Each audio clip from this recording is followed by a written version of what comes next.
हाल ही में union cabinet ने वन नेशन वन इलेक्शन के प्रस्ताव को मंजूरी दे दी है। The proposal has been accepted by the union cabinet. और जब एक राष्ट्र एक इलेक्शन के इस प्रस्ताव को मंजूरी दी गई है तो यह इंडियन पॉलिटी और गवर्नेंस के लिए एक महत्वपूर्ण टॉपिक बन जाता है। वास्तव में वन नेशन वन इलेक्शन का ये जो कॉन्सेप्ट है ये कोई बहुत नया कॉन्सेप्ट नहीं है। दुनिया के बहुत से देशों में ऐसा चल भी रहा है और भारत में भी शुरुआती दौर में ऐसा था। इसलिए आज हम लोग वन नेशन वन इलेक्शन के संदर्भ में चर्चा करने चल रहे हैं। नमस्कार मित्रों, देवियों और सज्जनों, good evening, good morning, good afternoon. जब भी आप इस वीडियो को देख रहे हो तब का आप समझ लें मेरा नमस्कार। और आप देखेंगे कि वन नेशन वन इलेक्शन के इस लेक्चर में हम लोग क्या क्या डिस्कस करने चलेंगे और क्या क्या हमें डिस्कस करना है। तो सबसे पहले हम लोग डिस्कस करेंगे यह कॉन्सेप्ट क्या है, इस कॉन्सेप्ट के बारे में कि वन नेशन वन इलेक्शन का अवधारणा का मतलब क्या है। फिर उसके बाद हम बात करेंगे कि ऐसा क्यों होना चाहिए। दोनों बातें जरूरी है, क्यों जानना जरूरी है। और फिर उसके बाद हम लोग यह भी देखेंगे कि क्या रिकमेंडेशंस हुई जो हाई लेवल कमेटी बनाई गई थी इस मुद्दे पर, वन नेशन वन इलेक्शन के मुद्दे पर, जिसने अपनी रिकमेंडेशंस 14 ऑफ द मार्च को भारत के वर्तमान प्रेसिडेंट श्रीमती द्रौपदी मुर्मू को दी है, सबमिट की है। और ये हाई लेवल कमेटी आप जानते हैं कि इसकी अध्यक्षता रामनाथ कोविंद जी कर रहे थे और जैसा कि मैंने कहा कैबिनेट अप्रूवल हो चुका है। चलिए सबसे पहले इस कॉन्सेप्ट को समझते हैं। One nation one election basically क्या है, तो साइमल्टेनियस इलेक्शंस ऑफ लोकसभा, राज्य विधानसभा और चूंकि अब तीसरा स्तर भी है यानी कि म्युनिसिपैलिटी और पंचायती राज इलेक्शंस, जब सभी इलेक्शंस एक साथ हो सके तो इसे हम वन नेशन वन इलेक्शन कहते हैं। अर्थात वन नेशन वन इलेक्शन का मूल रूप से या मूलतः जो तात्पर्य है वो यही है कि लोकसभा राज्य विधानसभा विधायिकाओं के इलेक्शंस एक साथ हो सके। यहां आपको ये ध्यान रखने की जरूरत है कि जो रिकमेंडेशन आएगी वह भी आप देखेंगे कि लोकसभा और राज्य विधानसभाओं के दिन ही पंचायत और म्युनिसिपैलिटी के इलेक्शन की बात नहीं कही गई है। ठीक है, उनको अलग रखा गया है, लेकिन एक यूनिफाइड इलेक्टोरल रोल बनाने की बात जरूर की गई है, ये हम लोग देखेंगे। लेकिन इस पूरी परिचर्चा के पहले, before this discussion of the one nation one election, हमें यह भी जानना चाहिए कि क्या कुछ पहले से भी हाई लेवल कमेटी जो इस पर बनाई गई थी रामनाथ कोविंद जी की अध्यक्षता में, उसके अलावा इस पर क्या कभी और विचार हुआ है।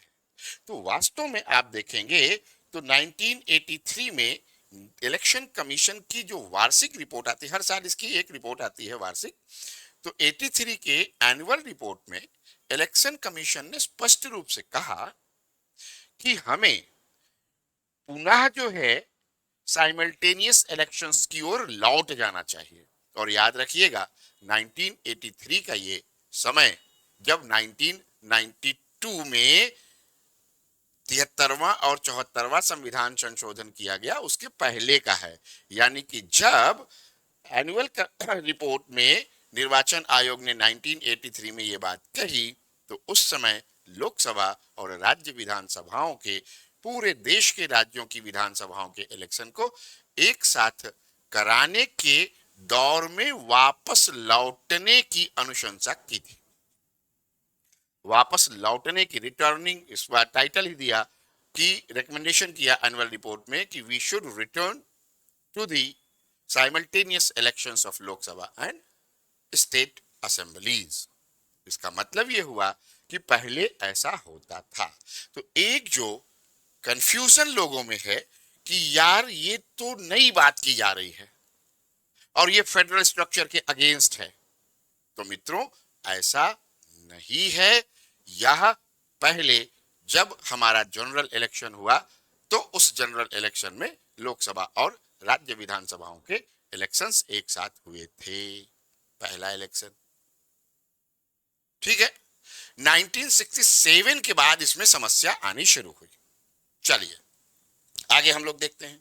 फिर उसके बाद लॉ कमीशन की रिपोर्ट में भी 1999 में विधि आयोग ने भी कहा कि भाई इसका हमें पुनः पालन करना चाहिए। फिर नीति आयोग ने एक इस पर वर्किंग पेपर 2017 में पब्लिश किया। फिर 22 में यानी कि वर्ष 2022 में मोदी सरकार ने विधि आयोग को यह मामला सौंपा। विधि आयोग ने तो अपनी रिकमेंडेशन में यह तक कह डाला कि एक जो है पार्ट 15A कॉन्स्टिट्यूशन में जोड़ दिया जाना चाहिए। लेकिन फाइनली 2023 में जब high level committee one nation one election के संदर्भ में बनाई गई, जिसकी अध्यक्षता रामनाथ कोविंद जी कर रहे थे, तो उसने अपनी रिकमेंडेशंस दी हैं और उन रिकमेंडेशंस को ध्यान में रखते हुए अभी यूनियन कैबिनेट ने इस प्रपोजल को जो है मंजूरी दे दी है। यह ध्यान में रखने की बात है। अब मामला ये यानी कि प्रश्न ये उठता है, the question arises, why there should be one nation one election, or you can say the simultaneous elections of the Lok Sabha and state legislative assemblies as well as the municipalities and panchayati raj institutions। क्यों? तो सबसे पहली बात यह है कि जब ये बार बार इलेक्शंस होते हैं, राज्य विधानसभाओं के खूब इलेक्शन समय मतलब साल में 5-6 इलेक्शन होते ही रहते हैं, तो इससे क्या होता है, गवर्नमेंट के एक्सपेंडिचर पर अननेसेसरी बर्डन बढ़ता है। इलेक्शन चुनावी व्यय होता ही होता है सरकार का, और अगर इसमें पॉलिटिकल पार्टीज के एक्सपेंडिचर को जोड़ दिया जाए तो कितना एक्सपेंडिचर हो जाता है। यह क्या होगा, यह देश की अर्थव्यवस्था के निश्चित रूप से विरुद्ध ही होगा, उसके फेवर में तो होगा नहीं, यह हम सभी जानते हैं, है ना। तो ऐसी स्थिति में बहुत बड़ी समस्या आ जाती है।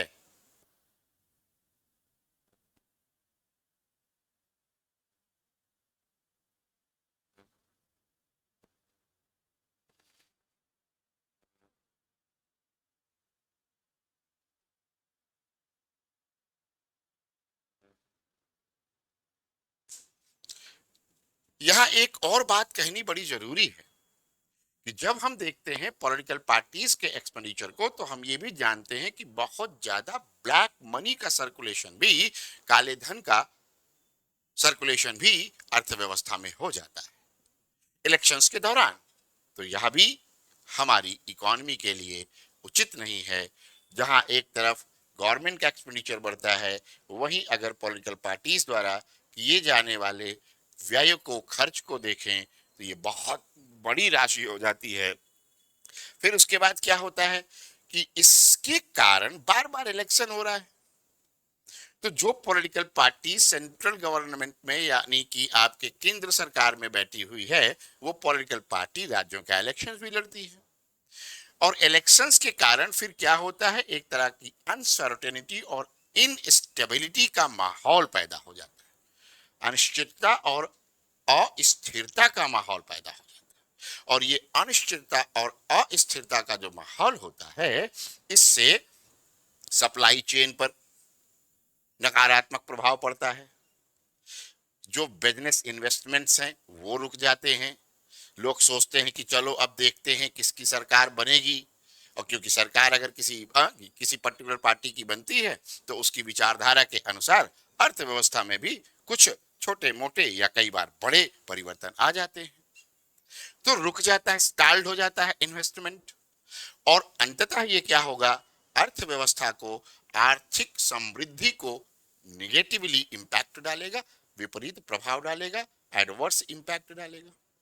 इसी तरह से एक और समस्या होती है कि अब इलेक्शन कराने के लिए गवर्नमेंट की मशीनरी लगती है, फोर्सेस लगती हैं, पैरामिलिट्री फोर्स लग जाती है, फिर स्टेट की पुलिसिंग लग जाती है, फिर सारे डिपार्टमेंट्स के, विभिन्न डिपार्टमेंट्स के जो कर्मचारी हैं वो इलेक्शन कराने में लग जाते हैं।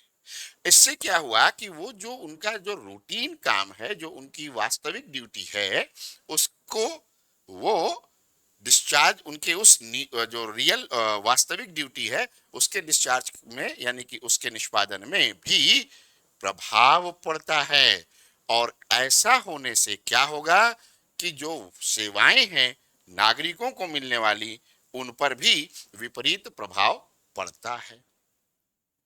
फिर उसके बाद क्या होता है, बार बार इलेक्शन होने से जनता भी, यानी कि मतदाता भी, वोटर भी थक जाता है। इसको कहा गया इलेक्शन कमीशन द्वारा वोटर्स फटीग है। और दूसरी तरफ वोटर्स में, मतदाताओं में वोट डालने के प्रति अरुचि पैदा हो जाती है। जैसे आप अपने घरों में पूछेंगे तो 90 के दशक में इतनी बार सरकारें बदल रही थी, आ रही थी, जा रही थी। 85 के बाद ही मान लीजिए, 84 के बाद मान लीजिए सरकार जो है ठीक ठाक बनी, लेकिन 89 के बाद से बड़ी समस्या हुई। तो मतदाताओं में वोट डालने के लिए, यानी कि इलेक्शन प्रोसेस में पार्टिसिपेशन करने का रुचि ही नहीं रह गया। और फिर जब इलेक्शन होता है, जहां भी इलेक्शन होता है वहां मॉडल कोड ऑफ कंडक्ट लागू होता है, आप सबको पता है। तो मॉडल कोड ऑफ कंडक्ट लागू होने से क्या होता है कि आपको पता है कि सरकारें अब कोई भी विकासात्मक प्रोग्राम नहीं अनाउंस कर सकती, इंप्लीमेंट नहीं कर सकती, कोई पॉलिसी जो है नहीं बना सकती, ना तो उसकी घोषणा कर सकती हैं। तो इसको कहा जाता है कि इसके कारण, बार बार मॉडल कोड ऑफ कंडक्ट के इंप्लीमेंट होने के कारण, लागू किए जाने के कारण पॉलिसी पैरालिसिस जैसी सिचुएशन पैदा हो जाती है। नीति पक्षाघात, इसका शब्द, इसको नाम दिया गया नीतिगत पक्षाघात या नीति पक्षाघात, पॉलिसी पैरालिसिस। और जो है इसी के कारण क्या होगा, अब जैसे ही डेवलपमेंटल प्रोजेक्ट्स को अनाउंस नहीं कर सकते, योजनाएं नहीं लागू कर सकते, तो क्या हुआ, इससे जो डेवलपमेंट का रफ्तार है वह धीमी हो जाती है। ऐसा नहीं है कि एमसीसी लगा करके हम फ्री एंड फेयर इलेक्शंस तो करा ले रहे हैं और इसलिए हम बहुत बड़ी जीत, ना, ये बहुत बड़ी विन नहीं है। क्यों नहीं है? क्योंकि अगर बार बार इलेक्शंस होंगे तो ये सारे नुकसान, और जानते हैं अल्टीमेटली ये सारे नुकसान किसके ऊपर आ रहे हैं, हमारे आपके ऊपर आ रहे हैं। यदि अर्थव्यवस्था में ब्लैक मनी सर्कुलेट हो रही है तो उसका दुष्प्रभाव किस पर पड़ रहा है, तो हम पर पड़ रहा है, हमारे आप पर पड़ रहा है, कोई और तो इससे प्रभावित नहीं हो रहा है ना। चलिए, अब इसके बाद आया कि भाई जब हाई लेवल कमेटी 2023 में बनी, आपके भूतपूर्व राष्ट्रपति कोविंद जी की अध्यक्षता में, तो उस कमेटी की जो रिकमेंडेशंस हैं ये ध्यान से पढ़ेंगे और प्रीलिम्स में ये आ सकते हैं, ठीक है। तो सबसे पहले इन्होंने कहा कि भारत सरकार को यह सुनिश्चित करना चाहिए कि 2029 तक, 2019 से देश में वन नेशन वन इलेक्शन, यानी कि लोकसभा, विधायिक और विधानसभाओं के इलेक्शंस एक साथ शुरू कराए जा सकें। और अभी जिस तरह से कैबिनेट ने इसे अप्रूव किया है, इसका यह भी मतलब है कि भारत सरकार ये चाहती है कि 2029 से one nation one election implement हो जाए। क्लियर? अब इसके लिए हाई लेवल कमेटी ने कहा कि क्या क्या जरूरी होगा। तो सबसे पहली बात उसने कही कि अमेंडमेंट टू द कॉन्स्टिट्यूशन चाहिए। आर्टिकल 83 में चेंज करना पड़ेगा, 324 में चेंज करना पड़ेगा, 325 में चेंज करना पड़ेगा। और ऐसे इसने 18 परिवर्तन बताए, यानी कि संविधान में 18 संशोधन 18 अमेंडमेंट्स किए जाने की अनुशंसा की है। It has recommended 18 amendments to the constitution, 18 amendments, जिसमें मेजर अमेंडमेंट होंगे 83 में, 172 में, 324 में, 324 ए जोड़ने की बात की गई है, और फिर 325, और फिर उधर जाकर के पंचायती राज में आर्टिकल 243 में भी कुछ चेंजेस करने पड़ेंगे। क्लियर है? तो चलिए, अब ये जो अमेंडमेंट के थ्रू चेंजेस लाए जाएंगे, इसकी भी उसने पूरी की पूरी एक वो दे दी है, प्रोसेस दे दिया है। बोला कि इस काम में 2 स्टेप होंगे।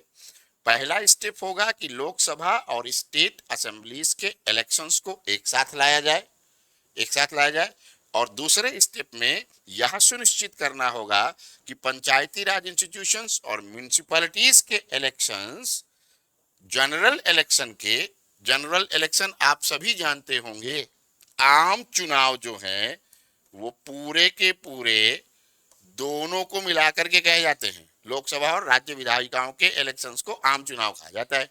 ठीक, तो जनरल इलेक्शंस के कंडक्ट होने के 100 दिनों के भीतर, with in 100 days, Panchayati Raj institutions तथा म्यूनिसिपैलिटीज के, यानी कि रूरल और अर्बन बॉडीज के इलेक्शंस भी करा लिए जाएंगे।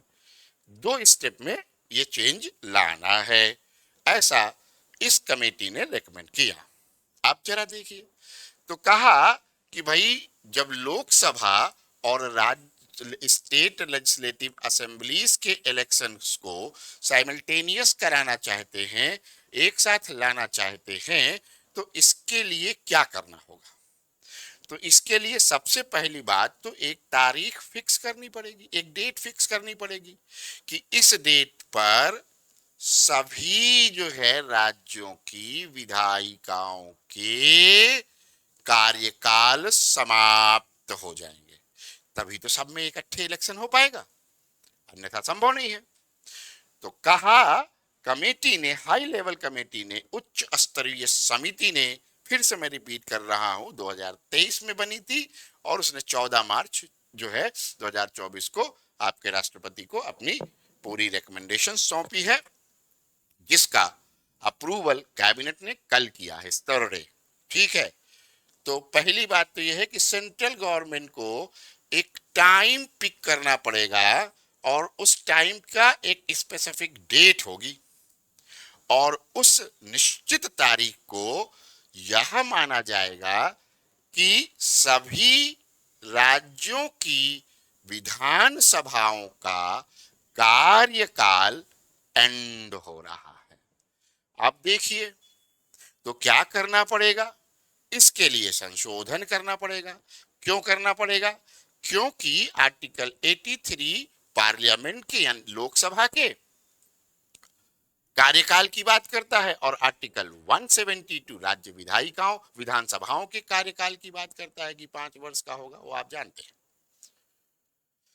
और चूंकि ये जनरल इलेक्शन का मामला है, और जनरल इलेक्शन हमेशा से यूनियन का मामला रहा है, आप देखेंगे जब इलेक्शन कमीशन पढ़ते हैं तो वहां भी आर्टिकल 327 और 328 का जो विवरण है, वहां भी ये आता है कि 327 के तहत पार्लियामेंट को शक्ति प्राप्त है कि वह जो है राज्यों की विधायिकाओं के चुनावों संबंधी कानून बना सकती है, और राज्य विधायिकाओं को चुनाव संबंधी, विधायिका के चुनाव संबंधी, लेजिस्लेटिव असेंबली के चुनाव संबंधी कानून बनाने का अधिकार केवल उस स्थिति में है जब किसी विषय पर पार्लियामेंट द्वारा, संसद द्वारा कानून ना बनाया गया हो, विधि ना बनाई गई हो।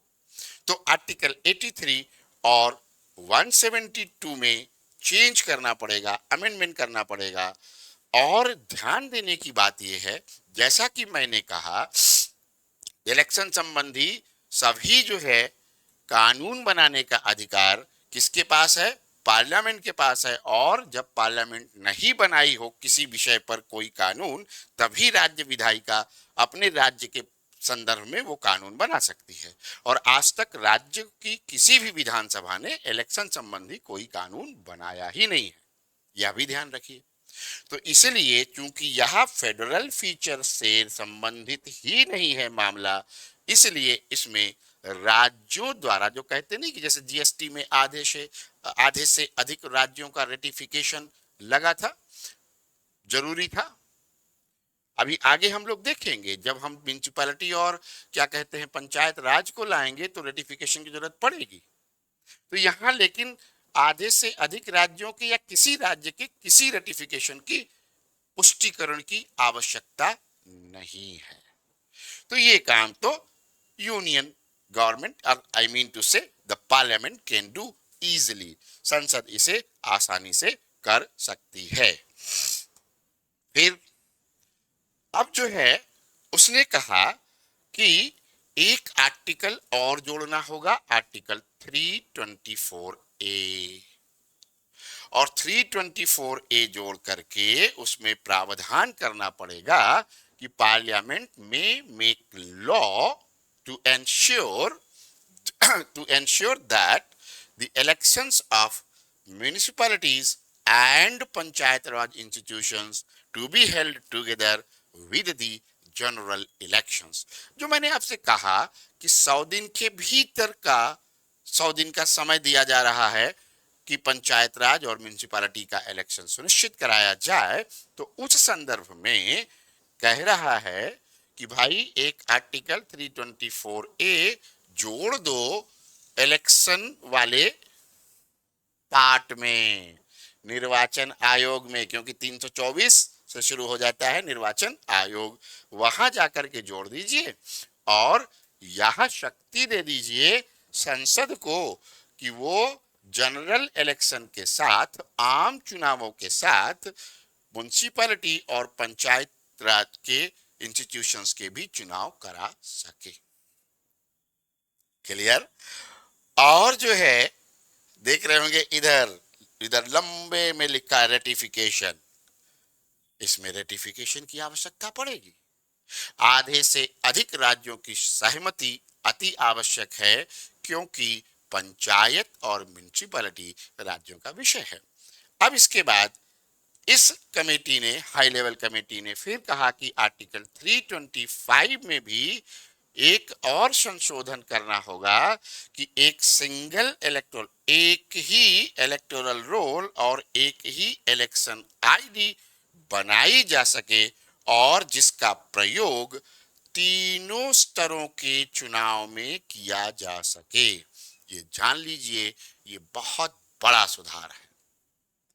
पूरा का पूरा वन नेशन वन इलेक्शन ही भारत की अर्थव्यवस्था को बहुत अधिक प्रभावित करेगा पॉजिटिवली, और 325 में जब एक ही इलेक्टोरल रोल बने और एक ही इलेक्शन आईडी हो जाए पूरे देश की, तो कितना बेहतर है। कुछ लोग इसकी आलोचना कर सकते हैं ये कहते हुए कि अरे ये तो अति केंद्रीकरण है, फेडरल स्ट्रक्चर के अगेंस्ट है। बिल्कुल कर सकते हैं,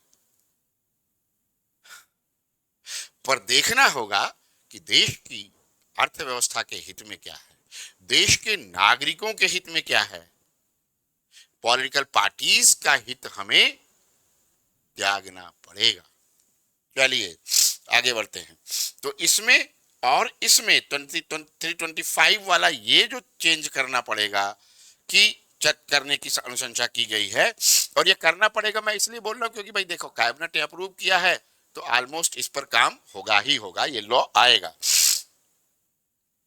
और एक बात बता दूं, यहां पर पहले से ही कोई भी इसको सुप्रीम कोर्ट में जाके चैलेंज करेगा, इसे अनकॉन्स्टिट्यूशनल और वाइड नहीं कहा जा सकेगा, याद रखिएगा।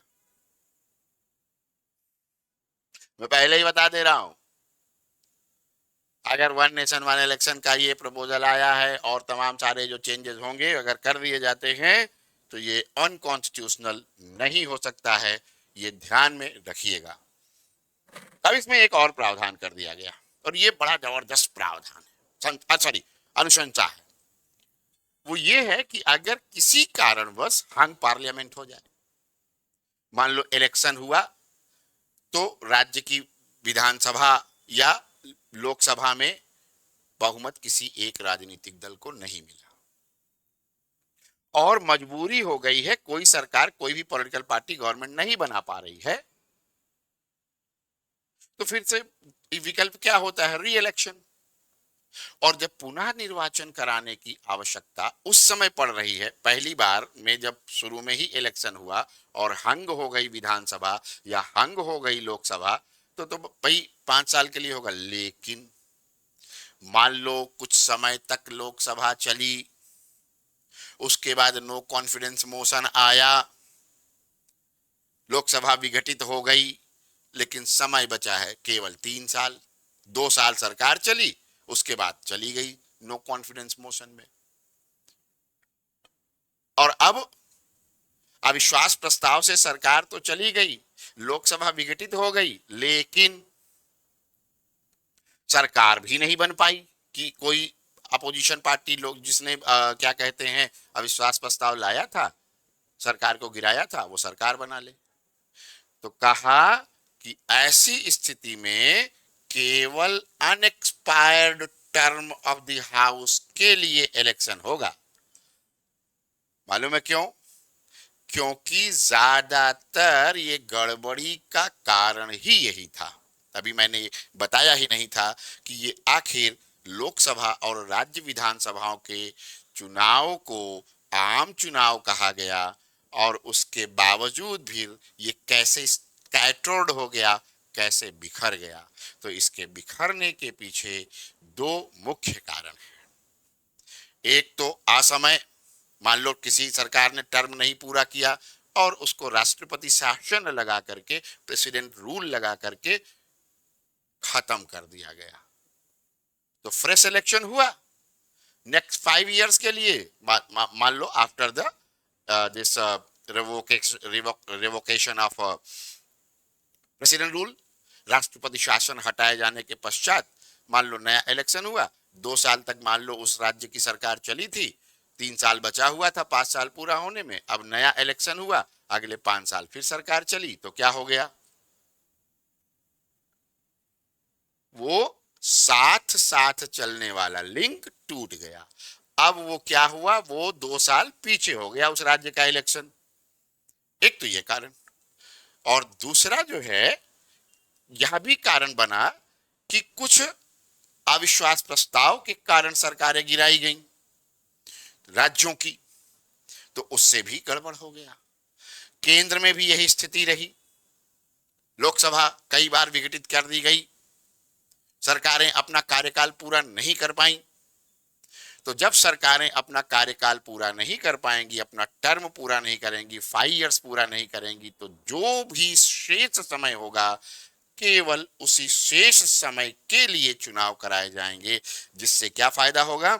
जिससे कि वह every after 5 years general election means simultaneous election, एक साथ दोनों का इलेक्शन, लोकसभा और राज्य विधायिकाओं का जो क्रम है वह भी नहीं टूटेगा। और लोकसभा इलेक्शन कराए जाने के पश्चात 100 दिन के भीतर पंचायती राज इंस्टीट्यूशंस और म्यूनिसिपैलिटीज का जो इलेक्शन है उसका भी क्रम नहीं टूटेगा। तो ये क्रम क्यों टूटा लोकसभा और राज्य विधानसभा का? 2 कारण थे बड़े, आप समझ गए, ठीक है ना? आपको पता होगा कि वाजपेयी जी की सरकार एक बार 13 दिन चली, फिर 13 महीने चली, है ना? क्लियर हो गया।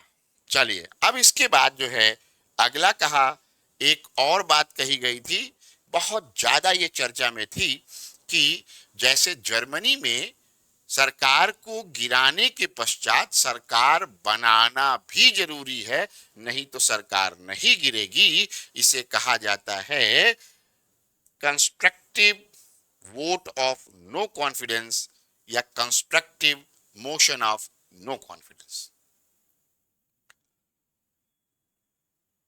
रचनात्मक अविश्वास प्रस्ताव। जर्मनी में क्या है, सपोज कि अगर वहां पर सरकार के विरुद्ध अविश्वास प्रस्ताव लाया जाता है तो उसके तहत दो प्रस्ताव लाने पड़ते हैं। ये कॉन्सेप्ट क्या है ये समझ लें आप अच्छे से। Constructive vote of no confidence या constructive motion of no confidence भी इसे कहा जाता है। रचनात्मक अविश्वास प्रस्ताव भी कहा जाता है हिंदी में। और ध्यान दीजिए इसके अंतर्गत क्या होता है। तो इसके अंतर्गत constructive motion of no confidence के अंतर्गत क्या होगा, अब इसमें दो मोशन होंगे। मोशन दो होंगे, पहला होगा मान लो नो कॉन्फिडेंस, तो दूसरा होगा मोशन ऑफ कॉन्फिडेंस। अब ये सभी जानते हैं कि अविश्वास प्रस्ताव कौन लाता है, अपोजिशन लाता है। तो अपोजिशन की यह जिम्मेदारी है कि जब वो अविश्वास प्रस्ताव ला रही है तो उस अविश्वास प्रस्ताव के साथ साथ स्वयं में विश्वास का भी प्रस्ताव लाए। अर्थात जब सरकार के विरुद्ध ये वाला पारित हो जाए, ध्यान दीजिए ये पारित हो गया, पास हो गया, अब सरकार चली जाएगी, तो जरूरी यह भी है कि ये जो कॉन्फिडेंस मोशन है यह भी पास हो और नई सरकार रिमेनिंग टर्म तक चलाए जाने के लिए बनाई जा सके। यदि यह प्रस्ताव किसी कारणवश पास नहीं हुआ, ठीक है, नहीं पास हुआ, तो यह प्रस्ताव इररेलेवेंट हो जाएगा, यानी कि सरकार नहीं गिरेगी। तो भारत में यह constructive motion of no confidence लाए जाने के लिए कई तरह के समूहों ने मतलब ग्रुप्स ने रिकमेंडेशंस की थी, या यूं कहें कि डिमांड भी की थी कि भारत में भी ऐसा कर दिया जाए। तो जब अपोजिशन लाएगा नो कॉन्फिडेंस मोशन तो उसकी मजबूरी हो जाएगी कि कॉन्फिडेंस मोशन उसके फेवर में पास हो, नहीं तो सरकार ना गिरे। तो high level committee chaired by mister Ramnath Kovind rejected this concept, और इसको अस्वीकार करते हुए कमेटी ने कहा कि भारत के पार्लियामेंट्री फॉर्म ऑफ गवर्नमेंट की जो विशेषता है कि नो कॉन्फिडेंस मोशन ला करके किसी भी सरकार को हटाया जा सकता है, उसे हम नहीं हटाएंगे। यह भारतीय लोकतंत्र की विशेषता है, इसे बने रहने दिया जाए। अच्छा, तो इसका विकल्प क्या हुआ है? तो इसका विकल्प वही हुआ है कि अगर किसी तरह से सरकार गिर गई है, टर्म नहीं पूरा हुआ है, हंग हो गई है पार्लियामेंट या हंग हो गया है स्टेट लेजिस्लेचर, त्रिशंकु हो गई है, जिसको कहते हैं त्रिशंकु संसद या त्रिशंकु राज्य विधानसभा, तो ऐसी स्थिति में जो शेष बचा समय है, कार्यकाल है, उतने कार्यकाल को पूरा करने के लिए ही चुनाव कराया जा सकेगा। ऐसा कहते हुए ये कमेटी ये कहती है कि यह हम इसलिए भी कह रहे हैं कि वास्तव में लोकतंत्र की वास्तविक शक्ति जनता है, तो जनता को ही ये तय करने दिया जाए, द पीपल शुड डिसाइड, कि वास्तव में जिस सरकार को हटाया गया है नो कॉन्फिडेंस मोशन ला करके, उसे सरकार में बने रहने का हक था या नहीं था, जनता ही डिसाइड करे, पॉलिटिकल दांव पेंच से यह निर्धारित ना हो। और मैं भी इसके पक्ष में रहूंगा, क्योंकि भारतीय लोकतंत्र अभी उतना परिपक्व लोकतंत्र नहीं है, क्योंकि हम सभी जानते हैं कितने दल बदल दिस दैट होते रहते हैं। तो अगर जो है कंस्ट्रक्टिव मोशन ऑफ कॉन्फिडेंस लाया जाएगा तो उसमें एक चांस बनता है कि लोग अब और ज्यादा पॉलिटिकल गेम खेलना शुरू कर सकते हैं, राजनीतिक दांव पेंच ज्यादा बढ़ सकता है। इसलिए कमेटी ने इसको रिजेक्ट किया, और राजनीतिक दांव पेंच बढ़ने वाली बात मैं कह रहा हूं, कमेटी ने नहीं कहा, ध्यान रखिएगा, लेकिन ये बढ़ सकता है। तो अंत में हम लोग अपने डिस्कशन पे करते हुए यहां तक पहुंच चुके हैं कि भाई इस देश में वन नेशन वन इलेक्शन देश के अर्थव्यवस्था के लिए, देश की अन्य सेवाओं आदि के लिए, देश में कॉन्फिडेंस बिल्डिंग के लिए और देश में एक मैच्योर पॉलिटिकल सिटीजनरी के लिए भी, मैं कहूंगा सिटीजन्स के लिए भी जरूरी है। और इससे हम यह भी साबित करेंगे कि भारत का लोकतंत्र एक मैच्योर लोकतंत्र है, कोई कमजोर लोकतंत्र नहीं है, इमैच्योर नहीं है, अपरिपक्व नहीं है, परिपक्व लोकतंत्र है। इसी शब्दों के साथ आज की क्लास यहीं पर समाप्त होती है। हाँ, आपका कोई प्रश्न है तो जरूर पूछ सकते हैं। और एक और बात, लाइक कीजिए, शेयर कीजिए और चैनल को सब्सक्राइब करना ना भूलिए। Thank you very much.